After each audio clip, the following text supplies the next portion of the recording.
نبی اسلام نے کہا یا اللہ میری امت پہ وہ عذاب نہ لیں جو پچھلی امتوں پہ آتے تھے، ان کو مہلت دیں، توبہ کا دروازہ کھلا رکھیں ان کے لیے۔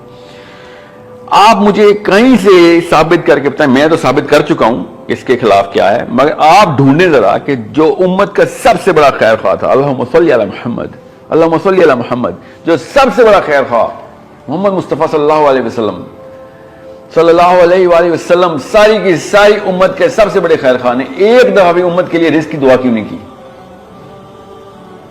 ایک ایسے کرتے نا تو ہم سب کی 3 وقت کی روٹی اور بڑے بڑے گھر ہمیں ترکے میں ملنے تھے، پتہ ہی نہیں ہوتا کہاں سے آتے ہیں۔ لوگوں نے کہا تھا مسلمانوں کو تو آسمان سے آتی ہے، بنی اسرائیل کو آئی تھی نا من و سلوہ، ٹھیک ہے، کیسے اللہ نے چھینی پھر کہ تم تو اس قابل ہی نہیں ہو، تمہارے اندر کی کیمسٹری نہیں ہے کہ تم اس طرح کا ڈیوائن رزق سسٹین بھی کر سکو، تمہاری کیمسٹری کے خلاف ہے، خود ہی بور ہو گئے تھے وہ۔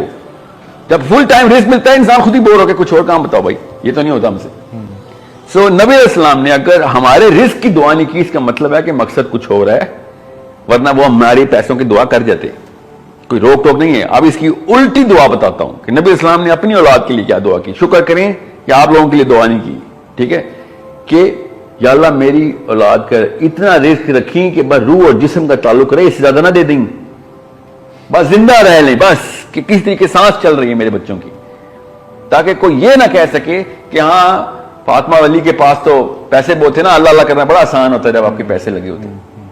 سوچیں ذرا، آپ اپنے بچے کے لیے ایک دفعہ وہ دعا مانگ کے دکھائیں جو نبی اسلام نے اپنے بچوں کے لیے مانگی ہے کہ یا اللہ میرے بچوں کو بس اتنے پیسے دیں کہ روح اور جسم کا تعلق مینٹین رہے، اور کچھ نہ دیں۔ آپ کبھی سوچ سکتے ہیں میں آپ کے بچے کے لیے دعا کروں، آپ نے مجھے گالیاں دینی ہے کہ تو ہوتا کون ہے اس طرح کی بددعائیں دینے والا؟ اس کو دعا نہیں بددعائی سمجھتے ہیں آپ اپنے بچوں کے لیے، اس کی الٹی دعا کریں۔ نبی علیہ السلام ہمارے لیے یہ دعا کیوں نہیں کر کے گئی پھر اگر اتنی تھی؟ ایک عالم نے مجھے کہا یار وہ مفلسی جو ہے نا وہ اس کے خلاف دعا کی وہ ہے ریکمنڈیشن، مفلسی کے خلاف دعا کیا کرو فتنہ ہے۔ ایسا تو بالکل ہے، کون کہہ رہا ہے کہ پیسے کم ہونے کی دعائیں کریں؟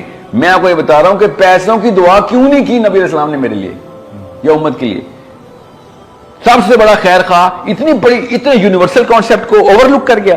ہو سکتا ہے کہ نبی اسلام پیسوں والے کانسیپٹ کو اوور لک کر جائیں؟ ہوا ہی نہیں کبھی۔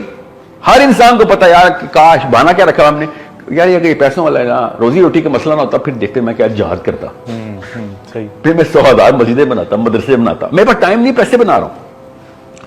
ہر انسان نے اپنا اپنا بہانا رکھا ہوا ہے۔ کیا 24 گھنٹے میں سے 18 گھنٹے تو یار پیسوں میں لگ جاتے ہیں، میں اللہ کہاں سے کروں، بس 5 نمازیں پڑھ لوں، بڑی بات۔ اللہ کی تقسیم امیر اور غریب نہیں ہے، قریب اور دور کی ہے۔ بالکل بالکل بالکل صحیح کہا آپ نے کہ یہ اگر ہوتی تو نبی اسلام سب سے پہلی یہ دعا کرتے کہ یا اللہ میری امت جو ہے وہ 8-8 10-10 گھنٹے بکریاں چرا رہی ہے، تجارت کر رہی ہے، 3 4 مہینے میں عثمان غنی غائب رہتا ہے، مجھے وہ چاہیے، مجھے اس کے پیسے کر دے بس اس طریقے سے، میرے بچوں کو اور تمام امت کو پیسے دے دے تاکہ یہ تیری طرف دوڑیں۔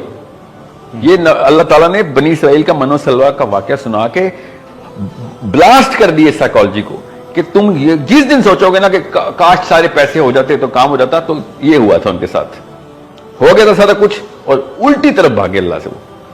سو دس از وائی میں ذرا ایموشنل ہوں اس کانسیپٹ پہ کہ ہر بندہ، ساحل ادیم صاحب آپ پیسوں کے خلاف بات کر رہے ہیں، اسلام میں درویشی ڈال رہے ہیں، کاش میں ڈالتا درویشی، میں تو درویشی بہت آگے کا لیول ہوتا ہے، میں بیسک انسان کے لیول تک آنے کی بات کر رہا ہوں، درویش تو آسمان کا ستارہ ہوتا ہے، درویش کو چھوڑیں ابھی آپ، اور بیسک انسان میں تو آئیں۔ کس نے کہا پیسے نہ بنائیں؟ آپ دیکھیں کیوں بنانا چاہ رہے ہیں آپ پیسے، آپ اپنے گھر گاڑیاں چاہ رہے ہیں تو پھر ٹھیک ہے، پھر یہ تو نہ کہا کریں نا کہ قارون غلط ہے۔ آپ اب ماں باپ کرپٹ ہوں گے تو بچہ مہا کرپٹ ہوگا۔